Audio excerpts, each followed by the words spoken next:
Capsule de formation 4. La pensée critique au cœur du cadre curriculaire de français. En visionnant cette capsule de formation, vous comprendrez ce qu'est la pensée critique dans le cadre curriculaire de français, ainsi que son rôle au cœur du cadre. Avant d'explorer ce qu'est la pensée critique et sa place dans la discipline du français, je vous invite à réfléchir à la question suivante et à noter vos idées. Qu'est-ce que la pensée critique? Si vous visionnez cette capsule avec d'autres, discutez de vos définitions respectives en dyade.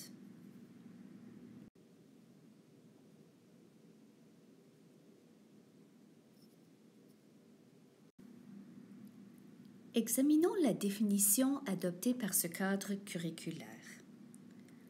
Lorsqu'un élève exerce sa pensée critique, il doit utiliser sa capacité d'évaluer. Son évaluation reposera sur un fondement solide s'il utilise des critères fournis à l'avance ou co-créés. Ainsi, il pourra justifier son évaluation à l'aide de preuves ou d'exemples. L'élève met à profit sa pensée critique lorsqu'il utilise sa capacité d'évaluer de façon réflexive, autocritique et autocorrectrice. L'élève réfléchit et évalue ses produits, sa compréhension, sa démarche ou ses idées afin d'apporter des changements aux besoins. La pensée critique est également manifestée lorsque l'élève questionne les idées qui lui sont présentées afin de juger ce qui est raisonnable de croire.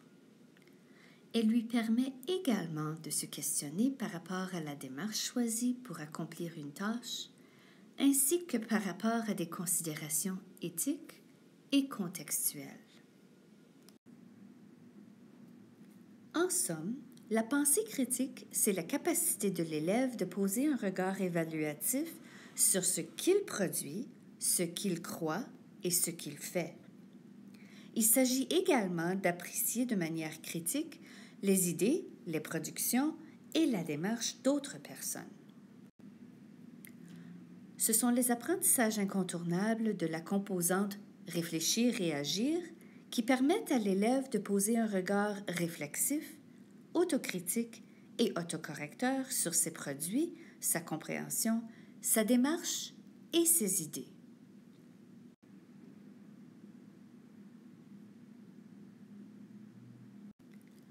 C'est l'apprentissage incontournable CR8P qui invite l'élève à évaluer les réalisations d'autres personnes.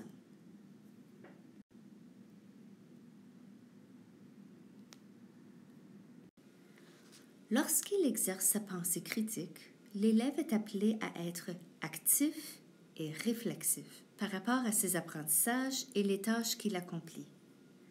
Il devient également de plus en plus autonome. Afin d'aider l'élève à développer sa pensée critique, il doit bénéficier d'un enseignement explicite lui permettant de comprendre comment et quand s'en servir. Pouvoir observer le modelage du questionnement et de la verbalisation qui l'alimente, avoir l'occasion de la mettre en pratique, recevoir de la rétroaction. Cette rétroaction peut prendre diverses formes. Par exemple, l'enseignant peut lui fournir de la rétroaction pendant qu'il accomplit la tâche. Un élève peut également lui fournir de la rétroaction par rapport à une tâche en utilisant des critères.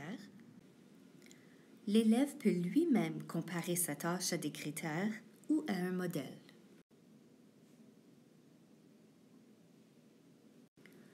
Donc, l'exercice de la pensée critique peut et doit vivre au cœur des apprentissages que font les élèves tous les jours.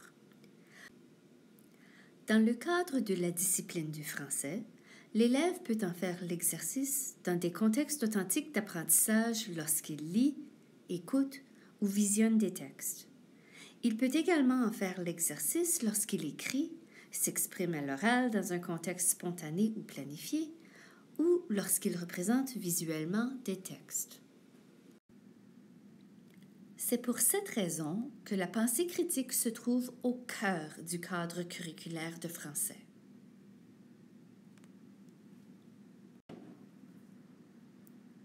Dans le cadre curriculaire de français, tous les apprentissages incontournables liés à la pensée critique figurent dans la composante Réfléchir et agir ou CR8P et sont accompagnés d'un P.